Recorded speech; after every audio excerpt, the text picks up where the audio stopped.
Okay, so now today we start with a process which is known as glycolysis. Okay, now सबसे पहले तो what is this glycolysis?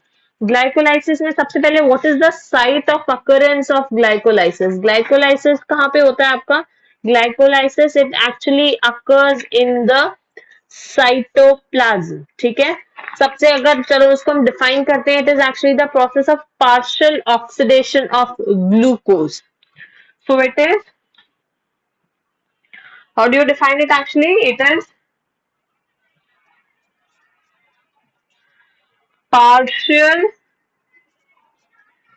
oxidation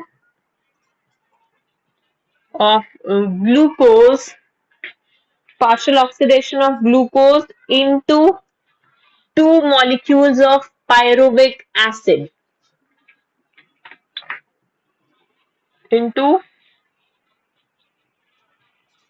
two molecules of pyruvic acid through a set of 10 reactions. इससे basically total 10 reactions होती हैं and they are 10 enzyme mediated reactions. ठीक है, through a series of through a series of enzyme mediated reactions. ठीक है, तो इसमें basically important चीजें, हाँ बोलो. Exactly exactly. ये तो जो मैं बोल रही हूँ ना, ये जो भी मैंने तुमको जितने जिससे मैं basically asking you more and more questions, all the processes उनको आप चाहे सुबह उठते बैठते सोते पीते खाते पीते you have to learn them. मतलब ऐसा कर लो कि दिन में you have to learn it even 4 times you do that. Because not saying this because कि ये सिर्फ आपके अभी एग्जाम्स में या फिर आपके नीट के एंट्रेंस में यूजफुल रहेंगी, बट इसीलिए भी because even after your school when you enter any college, अगर आप चाहे if you go for MBBS also और even if you are doing any graduation और एनीथिंग, तो ये जो पोर्शन है all these cycles that is these glycolysis या जितना भी फोटोसिंथेसिस चैप्टर में we have studied, all of that is very important. And वो सब कहीं ना कहीं पे दे ऑलवेज कम बैक. तो अगर आप अभी इसको लर्न कर लोगे, so that wouldn't be a problem for you in the later stages और द लेटर क्लासेस. ओके, क्योंकि अभी नहीं करोगे तो बाद में करना पड़ेगा, so it's better. And secondly इनसे नीट एंट्रेंस में बहुत डायरेक्ट क्वेश्चंस आते हैं, so that could be very much helpful for you. So this is how do you define glycolysis. Now where does this, सबसे पहले अच्छा glycolysis में there is no oxygen usage, also there is no CO2 production. ठीक है, ना ही oxygen इसमें use कर रहे हैं ना ही कार्बन डाइऑक्साइड प्रोड्यूस हो रही है. ठीक है, now what is it site of occurrence? It occurs in cytoplasm. Okay, so this glycolysis occurs in cytoplasm and it is a common step for both aerobic, so it is a common step for aerobic and non-aerobic respiration. ठीक है, we had already discussed this in the last class कि जो be it the aerobic respiration or be it the non-aerobic respiration, this glycolysis is going to be the first common step between the two. ठीक है, now this glycolysis, it is also known as EMP pathway, also known as EMP pathway. So in the exam आपसे हो सकता है you wouldn't be asked glycolysis. ठीक है, आपसे पूछ सकते हैं एक्सप्लेन द ईएमपी पाथवे. ठीक है, so you do not have to actually get confuse कि ये ईएमपी पाथवे कौन सा होता है. It is just the other name for the glycolysis. Now what is this EMP stand for? This stand for Embden Meyerhof and P for Parnas. So basically, this EMP stands for the scientists who worked upon this glycolysis and they gave this process. ठीक है, so basically आप बोल सकते हैं ये जो process है, this was given by these three scientists and therefore it is also known as EMP pathway. Now it is a 10-step process. It is a 10-step process. So there are total 10 reactions which are there in this process and जो first half होता है that is your actually energy consuming phase, या फिर आप उसको preparatory phase भी बोल सकते हो. So first half is your preparatory phase, and your second half is your payoff phase. ठीक है. So these are the two halves, or this is how the glycolysis. This is just the introduction, basic introduction. ठीक है. Okay, so now we start with the process. As I already said, इसमें basically what is happening, there is the partial oxidation of what glucose is taking place. अच्छा, यहाँ पे glucose है तो आप यहाँ पे ये भी चीज हो सकता है, दिस इज अंडरस्टूड कि यहाँ पे रिटन ग्लूकोज, तो ग्लूकोज के जगह पे कोई और भी 6 कार्बन की शुगर हो सकती है. ठीक है. So now we start with the first reaction, which starts from obviously glucose. Okay. So the first compound is glucose. Now the glucose, this is the glucose which has to undergo oxidation. ठीक है. अब glucose से क्या बनेगा? It has to form glucose. एक एक reaction ध्यान से समझते जाना. ठीक है. ग्लूकोज से बना ग्लूकोज 6 फॉस्फेट. अब मुझे बताओ इन दोनों में फॉस्फेट ग्रुप किस में प्रेजेंट है? दोनों के दोनों obviously they both have to be 6 carbon sugar. This is also a 6 carbon sugar. ठीक है. अब इसमें फॉस्फेट ग्रुप प्रेजेंट नहीं है and there is a phosphate group in this, तो मुझे फॉस्फेट ऐड करना है. So how do I do that? बोलो, मुझे फॉस्फेट ऐड करना है तो उसके लिए मुझे क्या करना पड़ेगा?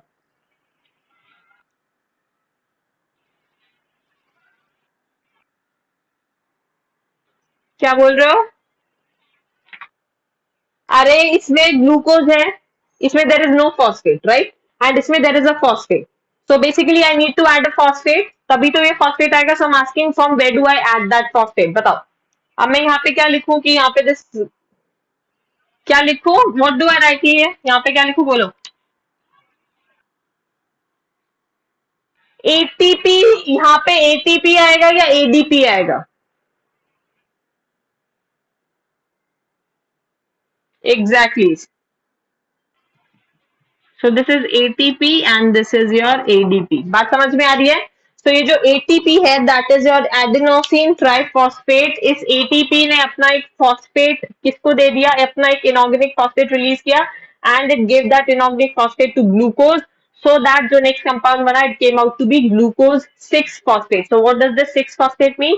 कि जो फॉस्फेट ऐड हुआ है वो ग्लूकोज के 6 कार्बन पे ऐड हुआ है. ठीक है. And what is the enzyme involved here? जो enzyme involved होगा that is here known as hexokinase. ठीक है. या फिर आप इसको ग्लूकोकाइनेज भी लिख सकते हैं बिकॉज जो ग्लूकोज शुगर है, but hexo simply means for that it is a 6 carbon sugar. And kinase, देखो मैं आपको हमेशा बहुत बार जब भी ये फॉस्फेट ग्रुप ऐड होता है तो वी ऑलवेज से दिस कि जब भी आपको फॉस्फेट ऐड करना होता है you always use the enzyme kinase. Whenever you have to add a phosphate, so you use the enzyme kinase. ठीक है. अब ये ग्लूकोज से ग्लूकोज 6 फॉस्फेट बन गया है. अब क्या होगा? ग्लूकोज. हाँ बोलो. क्या नहीं समझ आया? बोलो.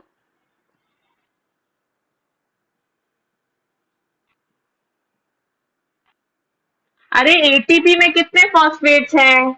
ATP, how many phosphates are there? ATP has how many phosphates? How many phosphate groups? So out of these 3 phosphate, right now it is a triphosphate, right? So if I remove this one phosphate, how many phosphates will be left with ATP? What would it become? So what ATP say triphosphates for triphosphate say what would it become? Triphosphate may say if you remove one phosphate, what would remain? Exactly. So exactly तो same चीज वही मैंने लिखा है. बात समझ में आ रही है? यहाँ पे ग्लूकोज पे मुझे एक फॉस्फेट ग्रुप ऐड करना था एंड वो फॉस्फेट ग्रुप यहाँ पे कौन प्रोवाइड कर रहा है, that phosphate group is provided by ATP. ठीक है, तो इस एटीपी ने अपना एक फॉस्फेट ग्रुप दे दिया, किसको दे दिया, ग्लूकोज को। ठीक है, अब इसके पास कितने फॉस्फेट ग्रुप्स बचे, only 2। So what does it become, it becomes ADP. Is it clear? And वो फॉस्फेट जाके कहाँ अटैच हो गया, ग्लूकोज के 6 कार्बन पे, therefore it becomes glucose 6 phosphate. Clear? अभी क्लियर है ना? ओके, सो जो नेक्स्ट कंपाउंड है that is, it is forming fructose 6 phosphate. ठीक है, अब यहाँ पे देखो, ये ग्लूकोज 6 फॉस्फेट है, फ्रक्टोज 6 फॉस्फेट है। ठीक है, मतलब फॉस्फेट की तो पोजीशन कहीं पे चेंज नहीं हो रही है, it is a 6 carbon and here it is also a 6 carbon sugar. ठीक है, अब बेसिकली सिर्फ क्या हो रहा है, ग्लूकोज एंड फ्रक्टोज की रिंग्स में चेंज हो रहा है, बाकी otherwise this is also 6 carbon sugar, this is also a 6 carbon sugar, and इसमें भी फॉस्फेट 6 पोजीशन पे है, इसमें भी फॉस्फेट 6 पोजीशन पे है। So what is the enzyme which is going to be used here, the enzyme is going to be isomerase. Isomers मतलब क्या होता है कि कोई भी मतलब same molecular formula different structural formula, you all must have studied what are isomers. Isomers are those compounds which have same molecular formula but different structural formula. ठीक है, so we started from glucose. Glucose से formed glucose 6 phosphate. The ATP was provided by, sorry मतलब एक phosphate जो था वो it is provided by ATP. Then it formed glucose 6 phosphate. Now this glucose 6 phosphate, it changed into fructose 6 phosphate in the presence of enzyme isomerase. ठीक है, now this fructose 6 phosphate is going to change into fructose 1,6 by phosphate. Now tell me what is the difference between fructose 6 phosphate and fructose 1,6 biphosphate? इन लोग चला गया है, क्या हो गया, what is the difference between these two, fructose 6 phosphate and fructose 1,6 biphosphate, दोनों में क्या डिफरेंस है बताओ? दूसरा फॉस्फेट ऐड हो गया, एग्जैक्टली exactly. सो अब मेरे को यहाँ पे क्या करना है, मुझे फिर से एक फॉस्फेट ऐड करना है, what do I do now, बोलो? Again I have to use ATP. So ये एटीपी और ये यहाँ पे दिस इज एडीपी। ठीक है, बात समझ में आ रही है? एक जो एक फॉस्फेट इसके पास फिक्स पोजीशन पे ऑलरेडी था and one phosphate was all one phosphate was supposed to be added one more, तो ये जो अगला फॉस्फेट ऐड हुआ है वो ऐड हुआ है एट कार्बन नंबर 1। ठीक है, अब इसमें एंजाइम कौन सा यूज होगा, द एंजाइम वुड बी फॉस्फोफ्रक्टोकाइनेज। ठीक है, so this is the enzyme phosphofructokinase. ठीक है, so using this enzyme, this fructose 6 phosphate got converted into fructose 1,6 biphosphate and it is still a 6 carbon sugar. ठीक है, अब देखो, अब ये फ्रक्टोज 1,6 बाइफॉस्फेट तक आ गया है। अब ये फ्रक्टोज 1,6 बाइफॉस्फेट क्या करेगा, not see this is a 6 carbon sugar. अब ये 6 कार्बन शुगर कितने में, दो कंपाउंड्स में स्प्लिट होती है, ये देखना, fructose 1,6 biphosphate it actually splits into two compounds and what are those compounds, एक तो है dihydroxy acetone phosphate, dihydroxy acetone phosphate.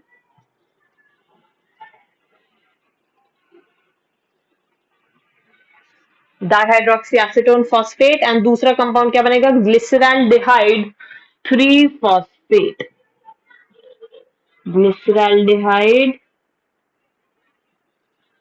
3 phosphate.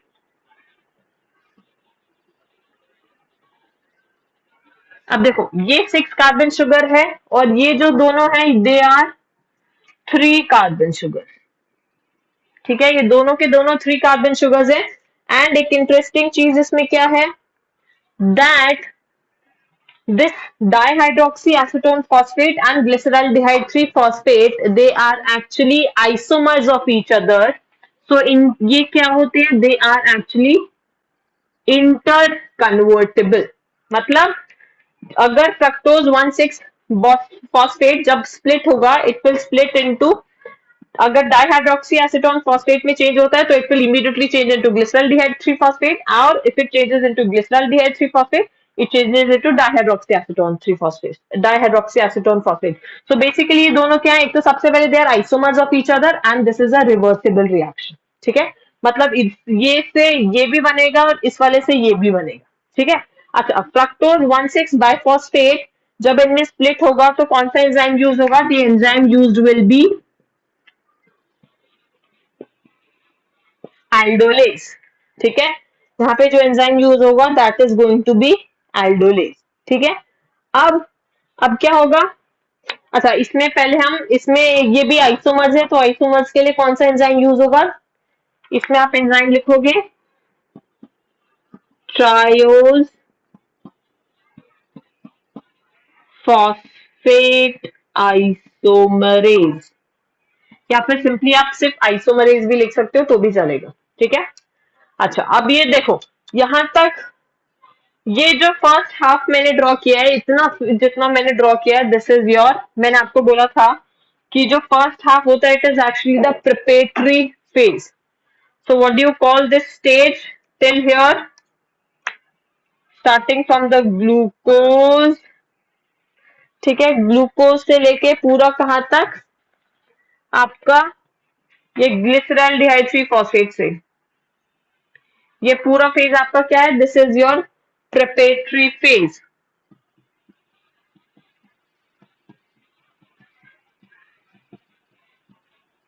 अभी प्रिपरेटरी फेज का मतलब क्या है? Will see that in a while.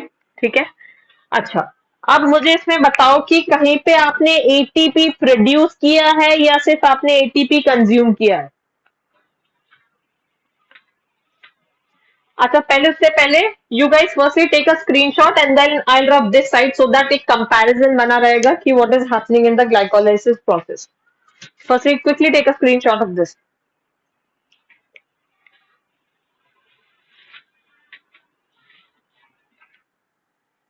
Done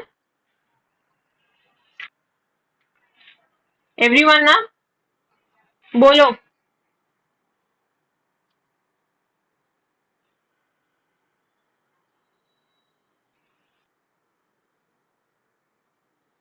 बच्चे, ये वाला जो है फ्रक्टोज 1,6 बाइफॉस्फेट, देखो ये 6 कार्बन शुगर है. ठीक है, यहाँ पे भी एल्डोलेज यूज होगा, यहाँ पे भी एल्डोलेज यूज होगा, तो ये 6 कार्बन शुगर दो 3 कार्बन शुगर्स में स्प्लिट हो गई है. ठीक है, तो उन 3 कार्बन शुगर में से एक है डाइहाइड्रोक्सी एसीटोन फॉस्फेट एंड दूसरी शुगर है ग्लिसरॉल्डिहाइड 3 फॉस्फेट. ठीक है, और अब ये जो दोनों शुगर्स हैं दे आर इंटर कन्वर्टेबल, मतलब interconvertible as in they are isomers of each other. तो ये फ्रक्टोज 1,6 बाइफॉस्फेट इन दोनों में स्प्लिट करता है. ठीक है, इसके ये एल्डोलेज एंजाइम इन दोनों के लिए है. तो ये जब स्प्लिट करके ये दो कंपाउंड बना रहे, this is one reaction. But जब ये दोनों कंपाउंड्स बन जाते हैं, this is a reversible reaction. अगर ये फॉर्म होता है तो ये कॉन्टिन्यूसली इसमें चेंज होता रहता है, ये बनता है तो ये इसमें चेंज होता रहता है. This is a reversible reaction. क्या बोल रहे हो? चेंज किसके कारण कॉज नहीं होता? This is a chain of reactions. वो जस्ट इसमें एल्डोलेज एंजाइम इस रिएक्शन में प्रेजेंट होता है, वो इस रिएक्शन को कैटलाइज करता है, एल्डोलेज एंजाइम ही इसको चेंज करवाता है इनटू दीज टू कंपाउंड्स. ठीक है. Can I rub the left side? So I am rubbing this left side first so that पता रहे कि what are we doing next. ठीक है, बोलो.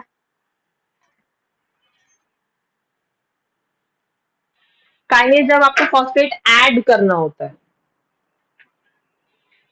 किसी कंपाउंड में जब आपको फॉस्फेट ऐड करना होता है तब आप फॉस्फेट यूज करते, सॉरी काइनेज यूज करते हैं, या फिर आप फॉस्फोराइलेज भी यूज कर सकते हैं, but most of the times kinase भी यूज करते हैं. Most of the times kinase he use करते हैं. क्लियर? जैसे फ्रक्टो, यहाँ पे आपको ग्लूकोज फ्रक्टोज 6 फॉस्फेट में, यहाँ पे फ्रक्टोज 1,6 बाइफॉस्फेट था, यहाँ पे आपने फॉस्फेट ऐड किया है, आपने फॉस्फेट बाहर से प्रोवाइड किया है. तो ए प्रोवाइड करने वाला कौन है? यहाँ पे एटीपी.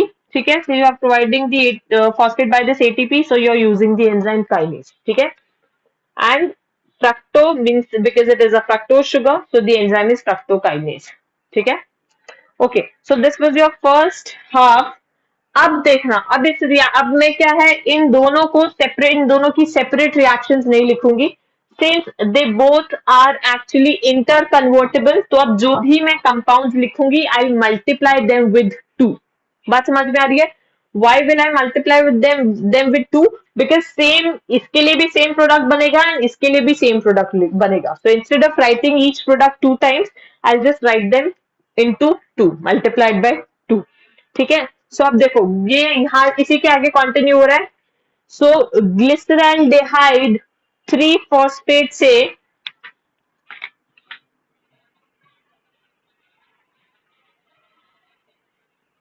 ग्लिसरैल्डिहाइड 3 फॉस्फेट से क्या बन रहा है?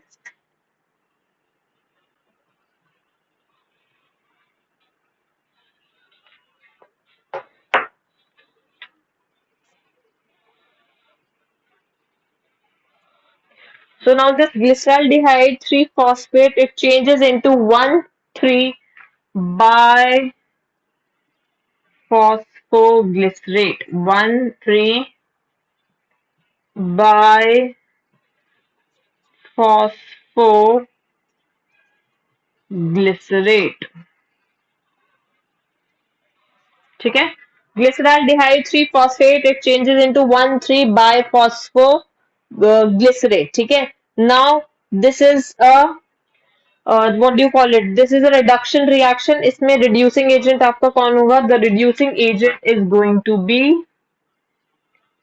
NAD positive. ठीक है, और ये क्या बना लेगा? NADH plus H plus.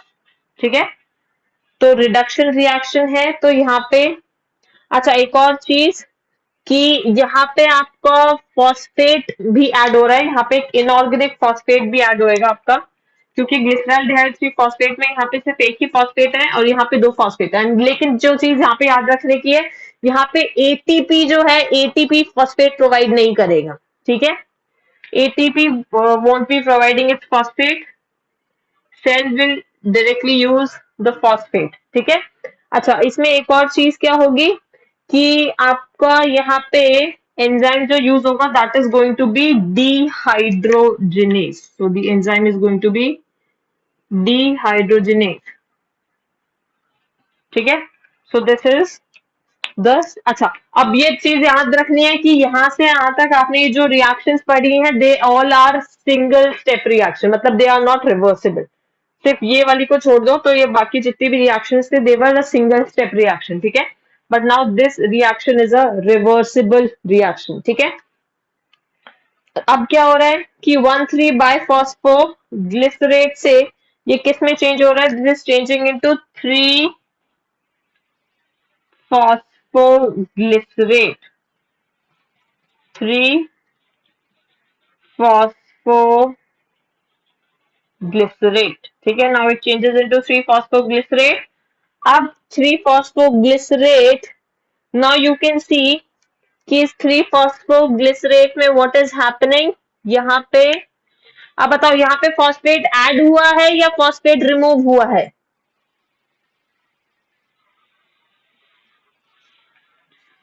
यहाँ पे एक्चुअल में क्या है, 1 फॉस्फेट हैज बीन रिमूव्ड. आप यहाँ पे मतलब एटीपी प्रोड्यूस कर रहे हो. यहाँ पे 1,3-biphosphate था और यहाँ पे 3-phosphoglycerate है. ठीक है, सो अब क्या होगा यहाँ पे, again what is going to happen, 1,3-biphosphoglycerate से 3-phosphoglycerate में आप यहाँ पे फॉस्फोग्लिसरेट काइनेज ही एंजाइम यहाँ पे लिखेंगे, जहां पे भी फॉस्फेट का इन्वॉल्वमेंट है. So this is going to B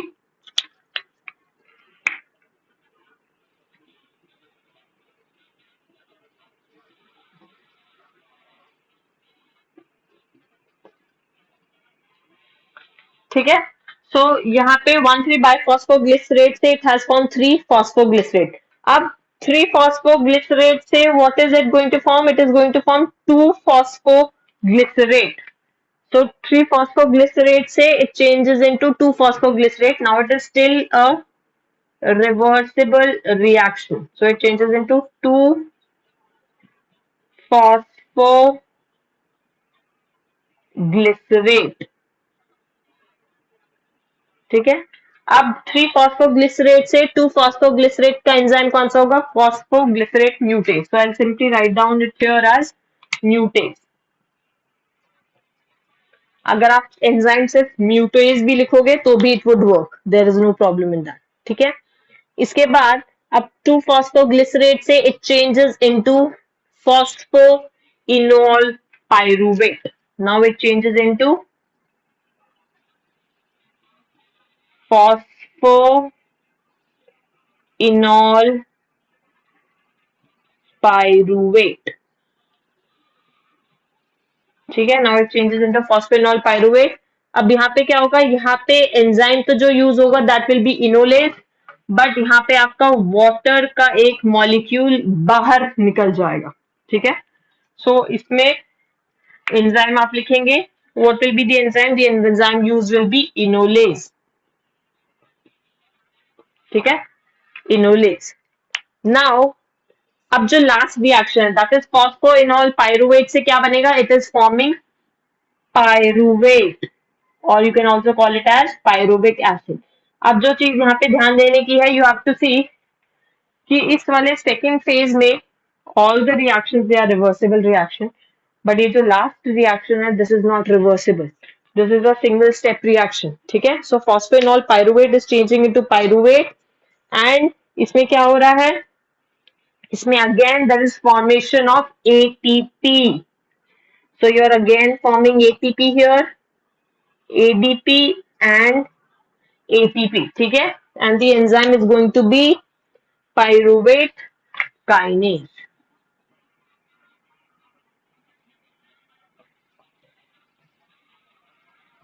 अच्छा, ठीक है, अब सिंपल सी चीज क्या करनी है कि I have just have to multiply them with 2. हर चीज को मुझे 2 से मल्टीप्लाई करना है. So I multiply it here with 2, with 2, with 2. So this is how at the end of glycolysis I get 2 molecules of pyruvic acid. Okay, so this is the entire glycolysis process, and ये जो second phase है which is starting from this, that is 1,3-biphosphoglycerate से, this is actually your payoff phase. So this is your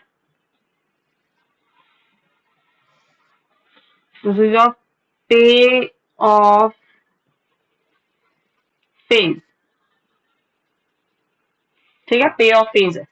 Now can you tell me कि इस पूरे process में कितना ATP use हुआ है एंड कितना एटीपी प्रोड्यूस हुआ है? अब जो चीज यहाँ पे पहले जो याद रखने की जरूरत है, this is a 3 carbon sugar, this is also 3 carbon, this is also 3 carbon, this is also 3 carbon, this is also 3 carbon, and this is also 3 carbon sugar. Now can you tell me how many ATP have been used and how many ATP have been produced in this? कितना ATP? फिर से check करो कितना use हुआ है और कितना produce हुआ है.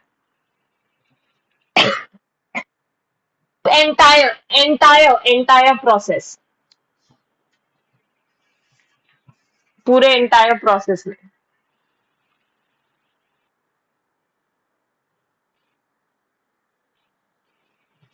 फोर एटीपी का गेन हुआ है या लॉस हुआ है?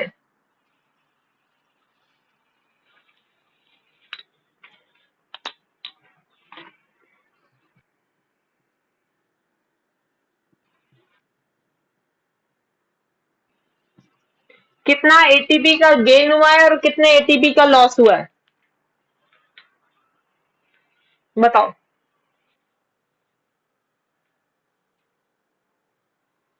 अच्छा, 2 एटीपी का गेन हुआ है, 2 एटीपी का लॉस हुआ है, तो फिर तो कोई प्रोड्यूस ही नहीं हुआ. नेट एटीपी कितना प्रोड्यूस हुआ? 0. Then this glycolysis is a wasteful process.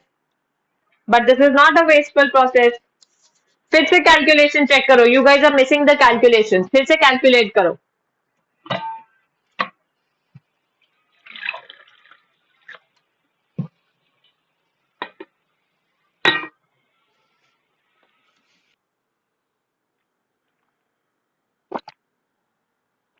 Obviously गिनना है, तभी तो मैंने लिखा है यहाँ पे, बिकॉज जब ये एक compound as a two count हो रहा है, बिकॉज यहाँ पे जब ये दो कंपाउंड है तो obviously you would B counting them, multiplying them with two ना, इसीलिए तो I've written it here as multiply by 2। अब मुझे बताओ कितना गेन होगा और कितना लॉस हुआ है।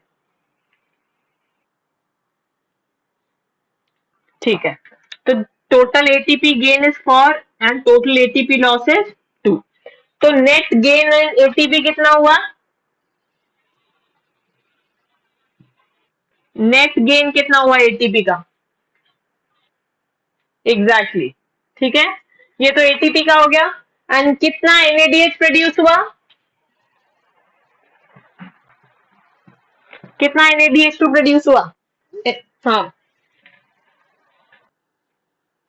एग्जैक्टली, सो 2 एटीपी। ठीक है, तो इस टोटल प्रोसेस का कंक्लूजन क्या निकलता है ग्लाइकोलिसिस का,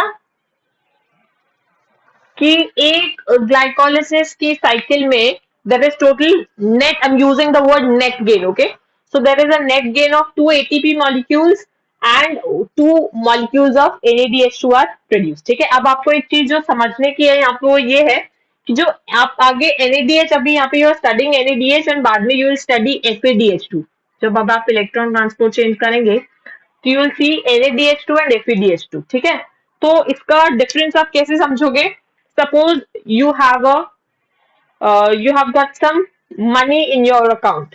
ठीक है, तो जो आपके अकाउंट में मनी है, you have got some cash in your hand, तो जो आपके हाथ में जो कैश है that is actually your ATP. ठीक है, आपको कुछ immediately suppose if you want to buy something, तो आप क्या करोगे, you have got the cash with you will immediately go to the market and buy that thing. ठीक है, सो एग्जैक्टली सेम चीज एटीपी के जैसे। ठीक है, मतलब आपको बॉडी, आपके बॉडी को एनर्जी चाहिए, आपके बॉडी ने सिग्नल भेजा कि the body is working so we require energy, immediately send the ATP. ठीक है, तो बॉडी बॉडी के पास जितना भी एटीपी ग्लाइकोलिसिस के थ्रू स्टोर्ड है वो उतना इमीडिएटली एटीपी रिलीज कर देते। ठीक है, but suppose again the same scenario, if you want to buy something but you do not have the cash right now, ठीक है, आपके पास कैश नहीं है, you have got a check। ठीक है, आपके पास एक चेक है, सपोज वो कितने भी अमाउंट का हो सकता है, बी 10,000 15,000 20,000 कितने का भी चेक हो सकता है, so you have got that check. तो अब आपको उस चीज को बाय करने के लिए what will you have to do first, firstly you will have to go to the bank. ठीक है, उस चेक से पैसे को कैश कराना होगा and then you would be able to go to the market and buy that stuff, right. So exactly the same thing is with NADH2, same thing is with NADH2 and FADH2, so you can consider them as the checks। ठीक है, ATP को आप directly as a money consider कर सकते हो, and जो NADH2 है, मतलब NADH2 आप बोल सकते हो कि अभी आपको मनी की रिक्वायरमेंट नहीं है, बट इन फ्यूचर आपको जब रिक्वायरमेंट हो तब आप NADH2, मतलब आप अपने चेक से पैसे को विड्रॉ करके यू कैन यूज इट। ठीक है, तो एग्जैक्टली सेम चीज with the NADH2 and FADH2। तो जब FADH2 और NADH2 नॉर्मल कंडीशंस में ये कुछ नहीं करते, but they act as basically what you can say, आपको एटीपी के स्टोर्स की तरह एक्ट करते हैं, मतलब जब बॉडी को एटीपी चाहिए होता है तो ये NADH2 और FADH2 एटीपी प्रोवाइड करते हैं। ठीक है, तो एक्चुअल में होता क्या है, जो एक NADH2 होता है ना, one NADH2 is capable of providing how many ATP molecules? It can provide you 3 ATP molecules। ठीक है, and your one FADH2 molecule can provide you 2 ATP molecule। And ये सब आप बाद में इलेक्ट्रॉन ट्रांसपोर्ट चेन में समझेंगे कि ये जो अभी रिड्यूसिंग एजेंट्स, रिड्यूसिंग पावर्स बन रही है NADH2 और FADH2, ये कैसे एटीपी प्रोड्यूस करेंगे। So they will be showing their potential in the electron transport chain. अभी तो सेल क्या कर रहा है इन ग्लाइकोलिसिस प्रोसेस से, इसके बाद आप क्रेब्स साइकिल देखोगे तो इनके सब प्रोसेसेस के थ्रू वो इन सबको बना रहा है, जितना डायरेक्ट एटीपी बन सकता है, जितना डायरेक्ट एटीपी बना रहा है, या फिर if it can make it in the form of NADH2 और FeDH2 वो उस फॉर्म में बना रहे हैं, ठीक है। बट ये जो NADH2 और FeDH2 है इवेंचुअली आपके ATP रिलीज करेंगे in the electron transport chain. Is it clear? ये ग्लाइकोलिसिस प्रोसेस समझ में आया है?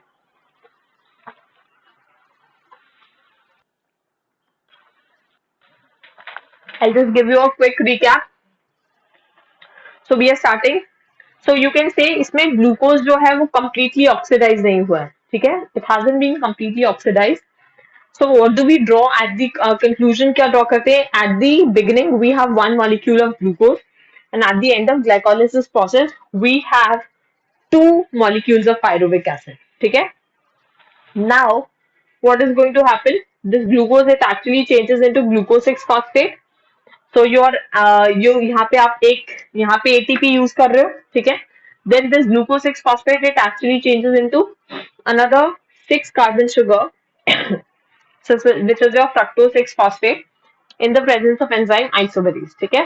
Now this fructose 6 phosphate it then changes into fructose 1,6 biphosphate. Again यहाँ पे आपका ATP use हो रहा है and it changes into fructose 1,6 biphosphate, ठीक है। So after this one fructose 1,6 biphosphate, then in the presence of enzyme aldolase, this 6 carbon sugar is going to split into two components. One is dihydroxyacetone phosphate and the other is the glyceraldehyde 3 phosphate. So and both of these they are 3 carbon sugars and the enzyme is going to be the isomerase, right? So till this particular phase यहाँ पे तो आप ATP use ही कर रहे हो, अभी तक तो एटीपी प्रोड्यूस हुआ नहीं है। तो इसमें सेल बेसिकली इसलिए बोलते हैं कि ये जो फेज है in this particular phase the cell is actually preparing itself for the production of ATP, ठीक है। So that is what is known as preparatory phase. Next phase is this glyceraldehyde 3 phosphate it changes into 1,3 biphosphoglycerate, okay। And यहाँ पे there is this, sorry मैंने आपको reduction reaction बोला था, वहां पे this is actually an oxidation reaction because that is dehydrogenation. Dehydrogenation means you are removing the hydrogen. So जब भी आप हाइड्रोजन रिमूव करते हो that is actually an oxidation reduction, oxidation reaction, okay. So this glyceraldehyde 3 phosphate it undergoes oxidation to produce 1,3 biphosphoglycerate, and the component which will be produced here is NADH plus H plus, and the enzyme is going to be dehydrogenase, okay। अगर आपको कभी confusion रहे कि कौन सा oxidation reaction है कौन सा डी रिडक्शन रिएक्शन है, अगर हाइड्रोजनेज यूज हो रहा है